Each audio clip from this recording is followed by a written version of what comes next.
በምትረታበትና በምታሸንፍበትና ወደ ሌላ ደረጃ በምትሸጋገርበት እያንዳንዱ ጊዜ ዓለም ያ ቀጣዩ ደረጃ ምን እንደሚመስል የምታስበውን ታውቃለህ? ኦ ሰውየው በጣም ጎበዝ እየሆንኩ ነው፣ በርትቼ እየሰለጠንኩ ነው፣ ወደ ቀጣዩ ደረጃ እየሄድኩ ነው፣ ኦ ተጨማሪ ገንዘብ እያመጣ ነው ብላ ታስባለች? አይደለም። እሱ ትርምስ ነው፣ ግራም መጋባት ነው፣ ብስጭትና ውድቅ መደረግ ነው። ሰውዬ እሱ ስቃይ ነው። በትክክል ካልተጠረብክና ካልተዘጋጀ ያ ችግር ሲመታ የለፋበትና ያሳካው ነገር ሁሉ በአንድ ቅጽበት ልታጣው ትችላለህ። በሽንፈቶቹ ውስጥ አልፈ ነው ወደ ስኬት የምትሄደው። የማታያቸውና ያልጠበቅካቸው ነገሮች በአንተ ላይ ይደርሳሉ። ልክ በዛን ቀን በቃኝ ማቆም እፈልጋለሁ በምልበት ቀን ዋዜማ ላይ ሆናለሁ። ከጥቂት ቀናት በኋላ ግን ተስፋ ስላልቆረጥኩ ታላቅን ስኬት አገኛለሁ። ሰብረ እለፍ። አደጋና ፈተና በሁሉም ሰው ላይ ይመጣል። ጠንካሮች ብቻ ይተርፋሉ። እንደሚከብድ አውቃለሁ። ጠንከር በል። አሁን እጅ አትስጥ። አሁን ተስፋ አትቁረጥ። እንድታምን እፈልጋለሁ። ዝም ብለህ እመን። ማመን አለብህ። ለማመን ምንም ምክንያት ባይኖርህም እንኳን ሁሉም ነገር እየተበላሸ በሆነበት ወቅት በህልሞች ላይ እየሰራ ሳለ የምትወደውና የምታምነው የምትደገፍበት ሰው ጥሎ ሲሄድ አንተ አሁንም ማመን አለብህ። የለፋባቸው ነገሮች በአይን ፊት ሲፈራርሱ ስታይ አንተ አሁንም ማመን አለብህ። የጥንካሬና የመበረታቻ ምንጭ መሆን ያለባቸው ጓደኞች፣ ሊያነሳሱ የሚገባቸው ዘመዶች አትችልም ሲሉ አንተ አሁንም ማመን አለብህ። በነዛ ቅጽበቶች በኩለ ሌሊት ጥርጣሬ አእምሮ ውስጥ ሲገባ እና የምፈልገው ብቃት አለኝ ወይ ብለህ ስታስብ፣ አንዳንዴ እያበድኩ ይሆን ብለህ ስትጠራጠርና ህልምህ ሳታሳካ ጊዜው የሚያልቅብህ ሲመስልህ አንተ አሁንም ማመን አለብህ።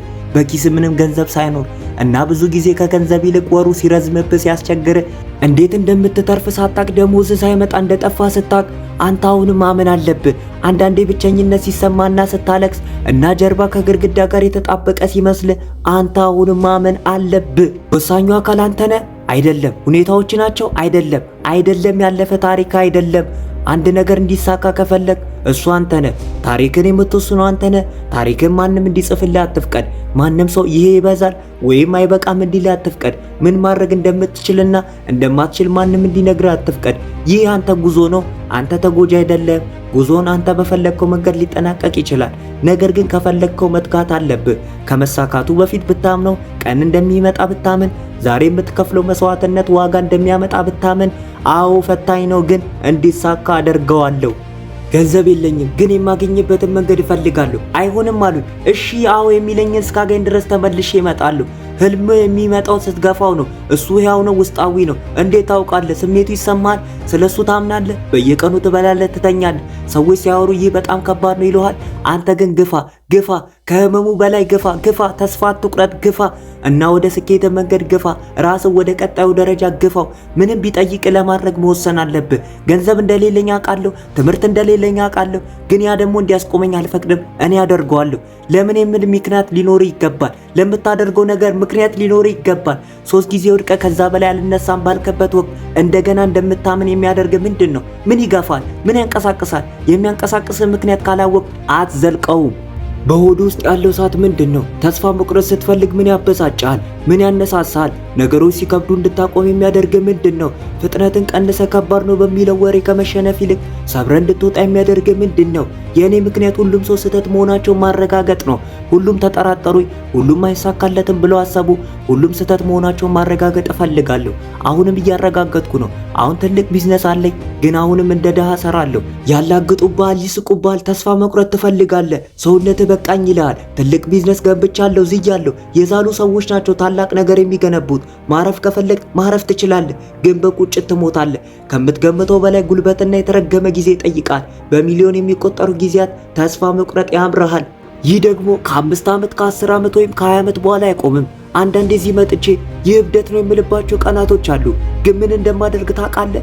የተረገመውን ስራ እሰራለሁ፣ እቅዴን እተገብራለሁ፣ ነገሮች እንዲከናወኑ አደርጋለሁ፣ ወደ ህልሜ እቀርባለሁ፣ ከዛ ወደ ቤት እሄዳለሁ። እና ምን ይመስላል? ነገ ለተጨማሪ ስራ መለሳለሁ። በአሸናፊና ለጨዋታው ባልተፈጠረ ሰው መካከል ያለው ልዩነት ይሄ ነው።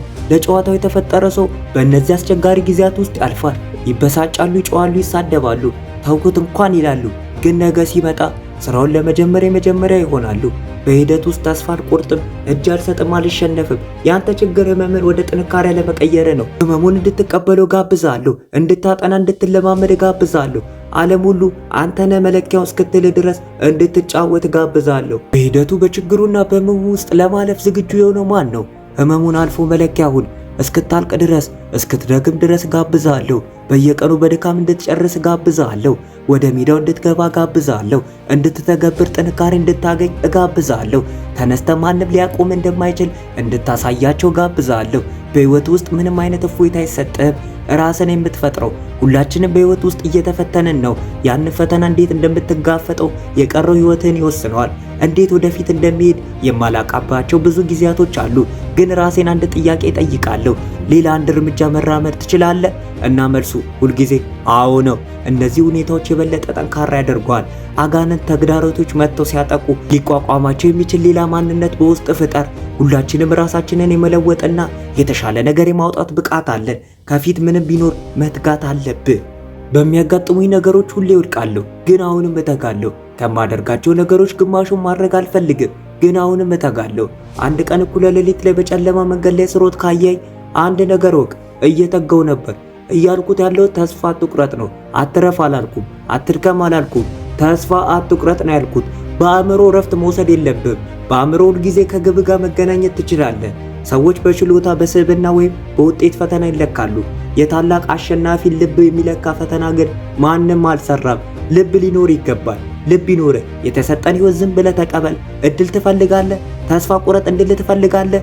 ያንን እንድል ነው የምትፈልገው? እንግዲህ ስማኝ፣ ያንን ልነግርህ አልችልም። ያንን አዙሪት እንድትቀጥል አልነግርህም።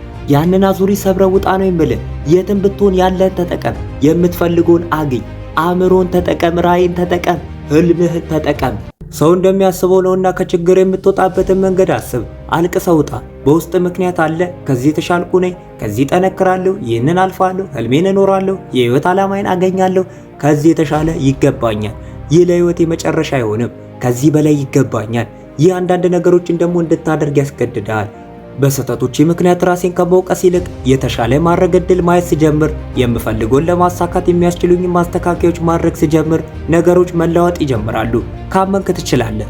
ስለ ራስ የምታስበው መንገድ ወሳኝ ነው። ምክንያቱም ስህተት ካሰብ ትሳሳታለህ።